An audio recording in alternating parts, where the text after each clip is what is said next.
बिस्मिल्लाहिर्रहमानिर्रहीम। अस्सलाम वालेकुम dear students, welcome to my YouTube channel physics with Adnan Khan. Dear students, हमने 9th physics chapter number 3 kinematics का जो डायनेमिक्स का जो चैप्टर था उसको कंटिन्यू किया था।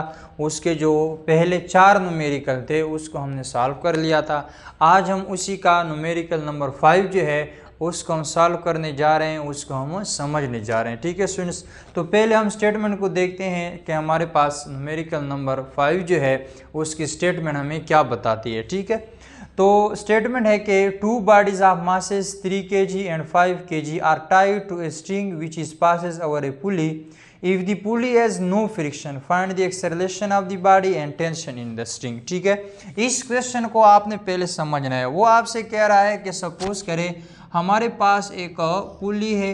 ठीक है, अच्छा, इस पुली के इलांग यानी हमने क्या किया हुआ है, 2 मासेस को लटकाया हुआ है। किसकी मदद से, या यूँ समझ लें 2 मासेस को हमने पास किया हुआ है। ठीक है, एक छोटा मास है, एक बड़ा मास है। जो हमारे पास M2 है वो है सपोज करें उन्होंने जो दिया है 3 kg, जबकि M1 जो है ये है हमारे पास 5 kg। इसको एक फ्रिक्शन लेस का मतलब क्या होता है कि जो पुली है उसके अंदर हमने ये कंसीडर करना है कि इसमें फ्रिक्शन नहीं है। वैसे तो फ्रिक्शन हम ख़त्म नहीं कर सकते लेकिन रिड्यूस कर सकते हैं, तो यहाँ पर हम इसको ना होने के बराबर फ्रिक्शन, वो कह रहा है कि फ्रिक्शन को आपने फ्रिक्शन लेस पुली को कंसीडर करना है। ठीक है, अच्छा, अब इसमें ये जो स्ट्रिंग होगा इसमें हमने टेंशन फाइंड करनी है। दोनों मासेस का टेंशन जो है वो सेम होगा। और दूसरी चीज़ इसमें एक्सेलरेशन फाइंड करना है। दोनों बॉडीज़ के लिए एक्सेलरेशन और टेंशन फाइंड करना है। तो 2 चीज़ें हमें दी गई हैं और 2 हमसे फाइंड करनी है। ठीक है, अगर हम पहले गिवन डेटा को लिखें, गिवन डेटा में हमें M1 दिया गया है 5 kg, M2 हमें दिया गया है 3 kg। जी की वैल्यू हमें 9.8 मीटर पर सेकंड स्क्वायर लेनी है। जी की वैल्यू हम क्यों ले रहे हैं, आगे जब हम फार्मूला पुट करेंगे वहाँ पर आपको ये समझ आ जाएगी। ठीक है, रिक्वायर्ड में हमसे एक्सेलरेशन मांगा गया है और टेंशन मांगा गया है। ठीक है, अब इसके 2 पार्ट है, ए एंड बी। तो ए को मैंने यहाँ पर लिखा हुआ है, बी जो है उस साइड पे। तो पहले हम ए पार्ट को सॉल्व करते हैं एक्सेलरेशन के लिए कि as we know that acceleration, यानी इस केस में हमारे पास या इस कंडीशन में हमारे पास एक्सेलरेशन का ये फार्मूला होगा और टेंशन का हमारे पास ये फार्मूला होगा। एक्सेलरेशन बराबर होगा m1 minus m2 divide m plus m2 into g, और ये t is equal to 2m1 m2 divide m1 plus 2 into g. यहाँ पर एक चीज़ जो है स्टूडेंट्स कंफ्यूज हो जाते हैं, ये आपने ख्याल करना है, दोनों के नीचे यानी जो हमारे पास डिनोमिनेटर है उसमें m1 प्लस m2 ये सेम है और दोनों में ही g भी आएगा, g की वैल्यू आएगी। फर्क सिर्फ ऊपर है, यहाँ m1 माइनस m2 है जबकि यहाँ पर 2m1 m2 है। ठीक है, अब इस फार्मूले में हम देखें मासेस m1 m2 हमें दिया गया है और g की वैल्यू हमने यहाँ पर पहले से लिखी हुई थी 9.8 मीटर पर सेकंड स्क्वायर। तो हम यहाँ पर पुटिंग वैल्यूज को पुट कर देंगे। m1 की जगह आ जाएगा 5 माइनस m2 की जगह आ जाएगा 3 और नीचे फिर m1 की जगह 5 फिर प्लस और m2 की जगह फिर 5।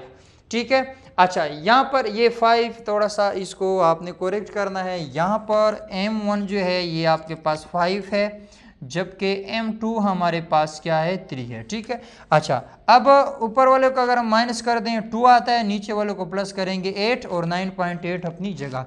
तो इसको जब हम कैलकुलेट करेंगे यानी 2 को पहले 9.8 के साथ मल्टीप्लाई करेंगे और 8 को हम डिवाइड कर देंगे तो एक्सेलरेशन की हमारे पास ये वैल्यू आ जाएगी। ठीक है, अच्छा, अब इसी तरह पार्ट 2 के अंदर अगर हम देखें, ये फार्मूला मैंने डिस्कस कर लिया है, टेंशन का हमारे पास ये फार्मूला है। अब इसमें हमें मासेस भी दी गई हैं, जी की वैल्यू भी हमें पता है, तो पुटिंग वैल्यूज हम इसमें पुट कर देंगे। 2 अपनी जगह, m1 की जगह 5, m2 की जगह 3 और नीचे भी m1 की जगह 5 और 2 की जगह 3। तो ये 5 3 इसको मल्टीप्लाई कर देंगे 15, 2 अपनी जगह 9.8 अपनी जगह और इसको अगर हम प्लस कर देंगे तो ये आ जाएगा 8। अब इसको थोड़ा सा कैलकुलेट करेंगे तो टेंशन का हमारे पास जो वैल्यू आ जाएगी वो आ जाएगी 36.75, क्योंकि टेंशन भी एक फोर्स है, तो उसकी यूनिट जो है हमारे पास क्या होगी, न्यूटन। अब यहाँ पर ये चीज़ आपने ख्याल करना है, इस 2 को इसके साथ मल्टीप्लाई कर देंगे, फिर जो आंसर आएगा उसको 9.8 के साथ मल्टीप्लाई कर देंगे, फिर 8 को उस पर डिवाइड कर देंगे, तो ये हमारे पास क्या रिजल्ट आ जाएगा। तो जब दो मासेस हों, M1 5 kg का और M2 3 kg का, उसको एक फ्रिक्शन लेस पुली पे अगर हम लटका दें, या यूँ समझ ले उसको एक फ्रिक्शन लेस पुली से हम पास कर दें, तो उसमें जो एक्सेलरेशन होगा वो 2.45 मीटर पर सेकंड स्क्वायर होगा और टेंशन होगा 36.75 न्यूटन। ठीक है स्टूडेंट्स, तो ये था आज का हमारा न्यूमेरिकल नंबर 5। इसके बाद इंशाल्लाह न्यूमेरिकल नंबर 6 को जो हम सॉल्व करेंगे। ठीक है, तो उम्मीद करता हूँ कि ये न्यूमेरिकल जो आपको समझ में आया होगा। अगर वीडियो अच्छी लगी हो तो लाइक करें, कमेंट करें और शेयर करें। और अगर अभी तक आपने मेरा चैनल सब्सक्राइब नहीं किया तो मेरा चैनल भी सब्सक्राइब करें और अपने दोस्तों के साथ भी शेयर करें। हमेशा खुश रहें। अल्लाह हाफिज़।